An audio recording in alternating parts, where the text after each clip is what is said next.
అందరికి కూడా శుభాశీస్సులండి.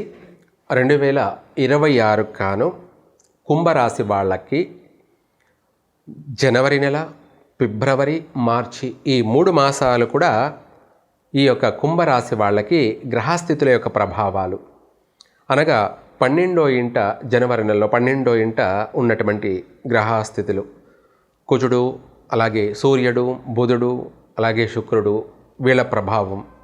ఆ తదుపరి మరలా ఫిబ్రవరిలో కానీ లేదా మార్చిలో కానీ లగ్నంలోకి అనగా కుంభరాశిలోకి ఈ గ్రహాలందరూ కూడా మారడం అనేది వాళ్ళ ప్రభావం వల్ల కుంభరాశి వాళ్ళకి ప్రతి విషయాలలో కూడా పరీక్షతో కూడుకొని జీవితం. ఒక మాటలో చెప్పాలంటే వీళ్ళ జీవితం ఎగ్జామ్ లాంటిది. చిన్నపిల్లలు చదువుకునే వాళ్ళకి పాస్ అవుతామా ఫెయిల్ అవుతామా అని ఎలా భయం ఉంటుందో కుంభరాశి వాళ్ళకి కూడా ఇదే పరిస్థితి.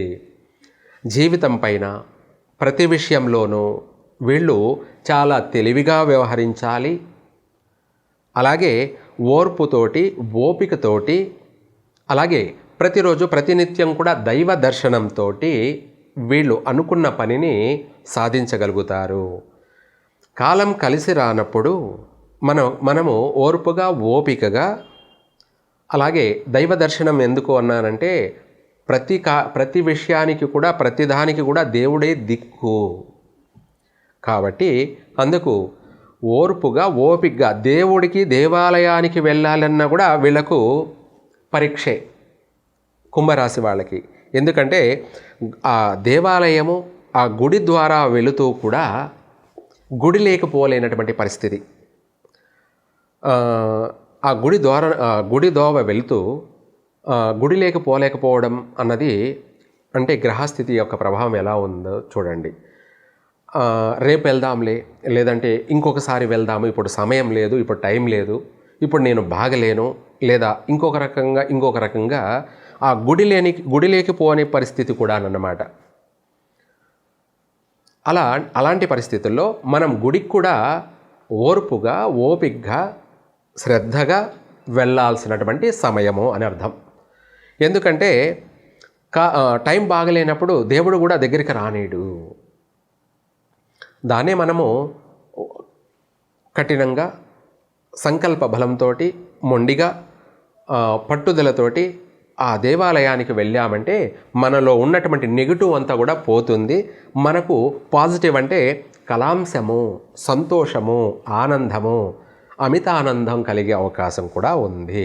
అంటే చెడు పోయి మనలో ఉన్నటువంటి నెగిటివ్ షాడో పోయి మనకు శక్తి, ఎనర్జీ, పాజిటివ్ ఎనర్జీ ఏర్పడుతుంది కుంభరాశి వాళ్ళకి. కాబట్టి ఈ కుంభరాశి వాళ్ళు వీలైనంత వరకు కూడా ప్రతిరోజు ప్రతినిత్యం కూడా దైవ దర్శనం చేసుకుంటూ నిద్ర లేవగానే ఎవరి ముఖాలంటే వాళ్ళ ముఖాలు చూడకుండా దేవుణ్ణి దర్శనం చేసుకోండి. అంటే ఇంట్లోనే నిద్ర లేవగానే మీరు పడుకునేటప్పుడు మీకు ఎదురుగా ఒక దేవుని యొక్క ఫోటో లామినేషన్ పెట్టుకోండి. పెట్టుకోవచ్చా పెట్టుకోకూడదా అంటే లామినేషన్ ఫోటోకి ఎటువంటి సంబంధము లేదు, మనం విగ్రహాలు పెట్టడం లేదు. నిద్ర లేవగానే ఆ దేవుని దర్శనం చేసుకోవడం వల్ల, అంటే వాళ్ళ ముఖాలు వీళ్ళ ముఖాలు చూడడం కన్నా ఆ దేవుని దర్శనం చేసుకోవడం వల్ల ఆ రోజంతా కూడా మీకు సంతోషంగాను, శుభప్రదంగాను కొనసాగే అవకాశం ఉంది. ఎందుకంటే కుంభరాశి వాళ్ళకి ఎక్కువగా చికాకులు, అందరితోనూ మాట పట్టింపులు, గొడవలు, కొట్లాట్లు, ఇదే కాకుండా వాహన ప్రమాదాలు అధికంగా, ఆర్థిక నష్టాలు, ఇటువంటి సమస్యలు అధికంగా జరిగే అవకాశం ఉంది. కాబట్టి వాటి అన్నిటి నుంచి కూడా కుంభరాశి వాళ్ళు బయటపడడం కోసం ప్రతి పని కూడా అవలీలగా పూర్తి చేసుకోవడం కోసం, అనుకున్న పనిని సమయానుకూలంగా పూర్తి చేయడానికి మనకు సపోర్ట్ కావాలి. ఆ సపోర్ట్ ఏదో మనుషులు నమ్ముకోవడం కన్నా భగవంతుని నమ్ముకొని ఏ పని మొదలుపెట్టినా కూడా కష్టే ఫలి, కష్టపడిన దానికి తగిన ప్రతిఫలం కలుగుతుంది. కాలం కలిసి రానప్పుడు తప్పదన్నమాట. ఆటోమేటిక్గా మనకు కాలం కలిసి వచ్చిందనుకోండి, తదుపరి ఆ తర్వాత మళ్ళీ ఇవన్నీ కూడా మారే అవకాశం ఉంది, మార్పులు వచ్చే అవకాశం ఉంది, అభివృద్ధి చెందే అవకాశం కూడా ఉంది. కాబట్టి మీరు ఏది ఏమైనప్పటికీ కూడా ఈ కుంభరాశి వాళ్ళు ఈ 3 మాసాలు కూడా అంత అనుకూలం లేదు. బంధువులతోటి తగాదాలు, అలాగే శుభకార్యాల్లో పాల్గొన్నా కూడా అధిక ధన వ్యయము, మంచినీళ్ళలాగా ఖర్చు కావడము, మళ్ళీ మనశ్శాంతి లేకపోవడము, వాళ్ళతో అక్కడ భేదాభిప్రాయాలు కలిగే అవకాశం ఉంది. కొత్తగా నూతన వ్యాపారాలు ప్రారంభం చేయొద్దు. ఉన్న వ్యాపారాల్ని ఎట్లా కొనసాగించాలి, ఎట్లా వాటిని నడిపించాలి, ఎట్లా వాటిని డెవలప్మెంట్ చేసుకోవాలి అనే దాని గురించి మాత్రమే ప్రయత్నం చేయండి. తర్వాత భార్యాభర్తల మధ్య కూడా చికాకులు, మనస్పర్ధలు కలిగే అవకాశం ఉంది. తల్లిదండ్రులతోనూ అన్నదమ్ములతోనూ విరోధాలు, శత్రుత్వాలు ఏర్పడే అవకాశం ఉంది. చేసే ఉద్యోగంలో అధికారుల వల్ల మాట పట్టింపులు, ఇటువంటి సమస్యలన్నీ ఉన్నాయి. కాబట్టి వీళ్ళు ప్రతిరోజు బయలుదేరేటప్పుడు రాహుకాల సమయం చూసుకొని బయలుదేరండి. రాహుకాలాల్లో బయలుదేరద్దు, ప్రమాదాలు నివారించడం కోసం.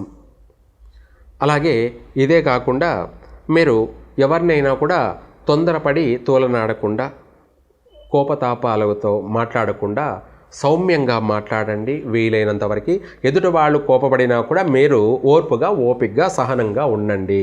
కాలం కలిసి రానప్పుడు తల ఉంచుకొని వెళ్ళడం వీళ్లకు మంచి జరుగుతుంది. ప్రతి పనిని సాధించుకోగలుగుతారు. కోపడి ఆవేశపడి మన పనులు మనం చెడగొట్టుకోకుండా ప్రతి పనిని, ప్రతి అవకాశాన్ని సద్వినియోగం చేసుకోవడం కోసం ఓర్పు అవసరం, ఓపిక అవసరము. మళ్ళీ కొన్ని అనుకూలిస్తాయి, ఎక్కువ శాతం రివర్స్ అయ్యే అవకాశం ఉంది. కాబట్టి మనం నడుచుకునే విధానం, మన నడవడికే మనల్ని కొంత కాపాడుతుంది. దైవ దర్శనం వల్ల కూడా మనల్ని కొంత బయట వేస్తుంది. కాబట్టి ప్రతి విషయంలో ఆచితూచి నడుచుకోండి. ఈ కుంభరాశి వాళ్ళు అంత అనుకూలంగా లేదు. కొన్ని విషయాల్లో బాగున్నా, కొన్ని విషయాల్లో తీవ్రమైనటువంటి నష్టాలు జరిగే అవకాశం ఉంది. కాబట్టి తస్మాత్ జాగ్రత్త. మనకు ప్రస్తుతం 2026 ఇంగ్లీష్ మయా క్యాలెండర్ ప్రకారంగా ఈ యొక్క ప్రారంభంలో గ్రహస్థితుల యొక్క ప్రభావాలు చూసుకుంటే మనకు 4 గ్రహాలు అంటే మకర రాశిలో సూర్యుడు, అలాగే కుజుడు, బుధుడు, శుక్రుడు, ఆ తదుపరి మరలా కుంభరాశిలోకి మారడం, అక్కడ గ్రహాలు కలిసి ఉండడం అవుతే వీళ్ళ ప్రభావం, తర్వాత రాహుకేతుల యొక్క ప్రభావం, శని యొక్క ప్రభావం వల్ల, ఇదే కాకుండా అపసవ్య కాలసర్ప దోష ప్రభావం అనేది కూడా ఏర్పడుతూ ఉండడం వల్ల ఓవరాల్గా చూసుకున్నట్టు అయితే కొన్ని రాసుల వారికి కొన్ని ఒడిదుడుకులు అనేది ఉన్నప్పటికీ గురువు యొక్క అనుగ్రహం అధికంగా ఉండడం వల్ల అన్ని రాసుల వారికి కొద్ది రోజులు ఊపిరాడుతుంది, అంటే ఉపశమనం, ప్రశాంతత కలుగుతుంది. మళ్ళీ కొద్ది రోజులు ఇబ్బందులు, ఆటంకాలు ఉన్నప్పటికీ ఓవరాల్గా ప్రపంచవ్యాప్తంగా యూనివర్సల్గా చూసుకుంటే గ్రహస్థితి ప్రభావం వల్ల అధికంగా భూమి కంపించే అవకాశాలు ఉన్నాయి. అంటే భూప్రకంపనలు కలిగే అవకాశం ఉంది. దీన్ని కూడా తీవ్ర స్థాయిలో ఏర్పడే అవకాశం ఉంది. అధిక భూకంప నమోదు జరిగే అవకాశం ఉంది. విదేశాలలో ఆస్తి నష్టాలు, ఆర్థిక నష్టాలు ఎక్కువగా సంభవించే అవకాశం ఉంది.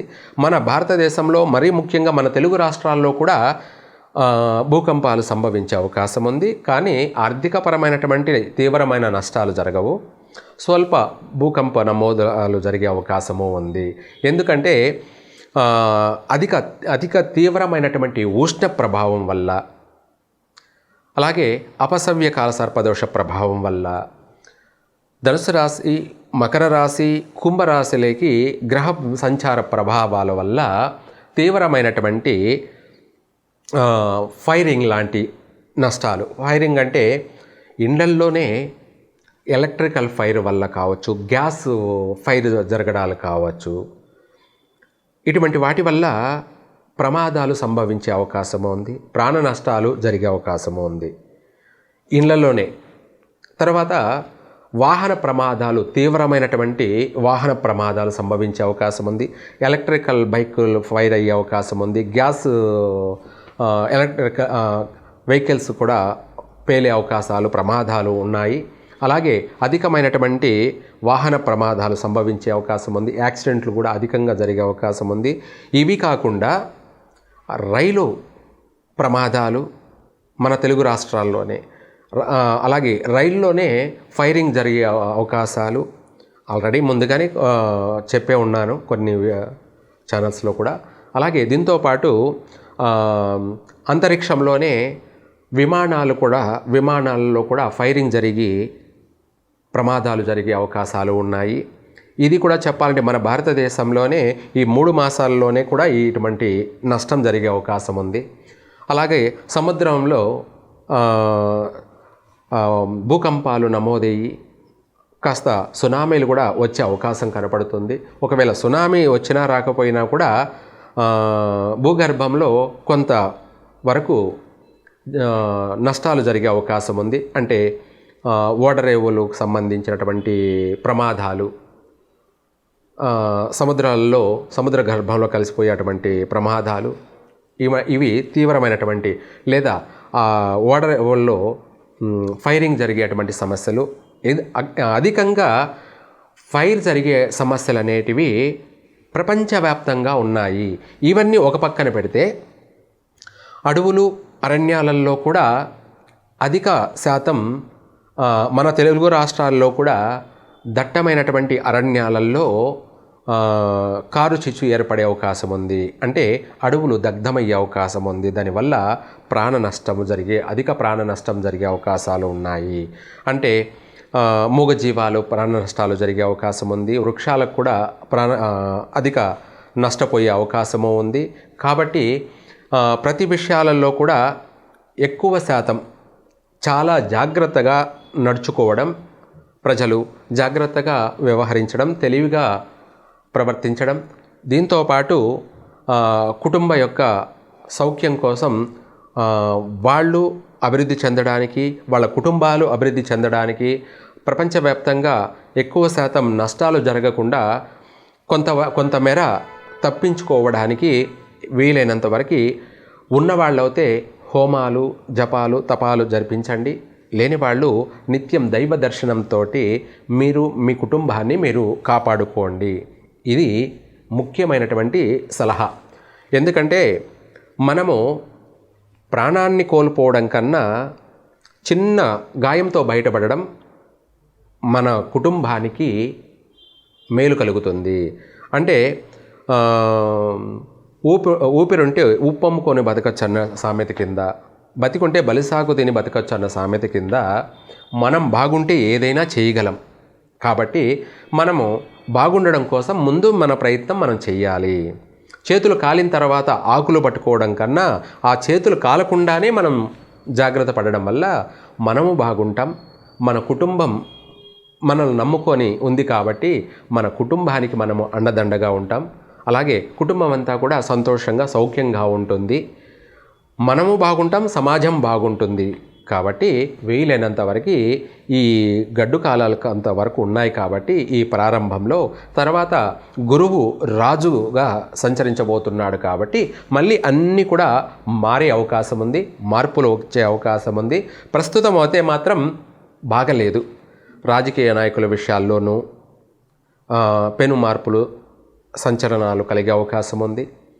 ఆరోగ్యపరమైనటువంటి విషయాలలో కూడా అధిక ఉష్ణం వల్ల జ్వరపీడితులుగా అయ్యే అవకాశము ఉంది. అలాగే కడుపుకు సంబంధించి, తలకు సంబంధించినటువంటి, నరాలకు సంబంధించినటువంటి ఆరోగ్య సమస్యలు ఏర్పడే అవకాశాలు ఉన్నాయి. అధిక వాహన ప్రమాదాలు, అధిక గ్యాసు సంబంధించినవి, అలాగే ఎలక్ట్రికల్ సంబంధించినటువంటి, అగ్ని ఫైర్ సంబంధించినటువంటి అధిక సమస్యలు ఉన్నాయి. కాబట్టి వాటి అన్నిటినీ కూడా మనము తప్పించుకు తిరుగువాడు దన్నేడు సుమి అన్నట్టుగా ప్రతి ఒక్కరూ కూడా జాగ్రత్త, తస్మాత్ జాగ్రత్త. సుఖంగా, సౌఖ్యంగా జీవించండి. కుటుంబ బాధ్యతలను సక్రమంగా నిర్వర్తించండి. సర్వే జన సుఖినో భవంతు.